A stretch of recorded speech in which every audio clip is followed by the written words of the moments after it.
अस्सलाम वालेकुम नाजरीन, मैं हूं अरूज फातिमा और मैं हूं अली अकबर। आप देख रहे हैं PNP न्यूज। आइए नजर डालते हैं आज की अहम खबरों पर। खबर शामिल करते हैं। डिप्टी कमिश्नर जामशोरो गजनफर अली कादरी ने रीजनल ब्लड सेंटर RBC में खून की शदीद ज़रूरत को मद्देनजर रखते हुए डिप्टी कमिश्नर ऑफिस जामशोरो में एक हफ्ता जारी रहने वाले ब्लड डोनेशन कैंप का बाकायदा इफ्तिताह कर दिया। इफ्तिताह के बाद मीडिया से गुफ्तगू करते हुए डिप्टी कमिश्नर गजनफर अली कादरी ने कहा कि खून का अतिया देना एक अजीम इंसानी खिदमत और जिस्म की ज़कात है। एक बैग खून किसी ज़रूरतमंद मरीज़, हादसे के शिकार फर्द या थैलेसीमिया जैसे मर्ज़ में मुब्तला बच्चे की ज़िंदगी बचाने का सबब बन सकता है।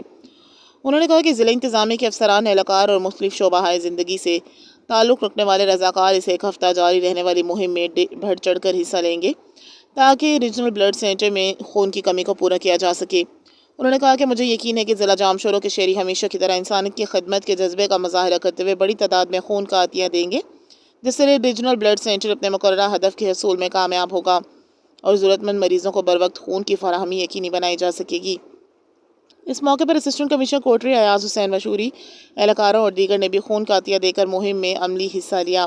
रीजनल ब्लड सेंटर के एग्जीक्यूटिव शहजाद अहमद ने डिप्टी कमिश्नर जामशोरो का शुक्रिया अदा करते हुए कहा कि डिप्टी कमिश्नर ने ज़ाती दिलचस्पी लेकर न सिर्फ इस ब्लड डोनेशन कैंप के इनेकाद को मुमकिन बनाया, बल्कि माशरे में खून अतिया करने के जज्बे को फ़रोग देने के लिए भी काबिल कदर इकदाम किए हैं। उन्होंने कहा कि इस मुहिम से बिलखसूस थैलेसीमिया समेत दीगर अमराज में मुब्तला गरीब मरीज़ों के लिए खून की दस्तयाबी में नुमाया मदद मिलेगी। उन्होंने मज़ीद कहा कि खून का अतिया सिर्फ एक बैग खून देना नहीं, बल्कि किसी ख़ानदान की खुशियाँ लुटाना और एक कीमती इंसानी जान बचाना है, क्योंकि एक इंसान की जान बचाना पूरी इंसानियत की जान बचाने के मुतरादिफ है।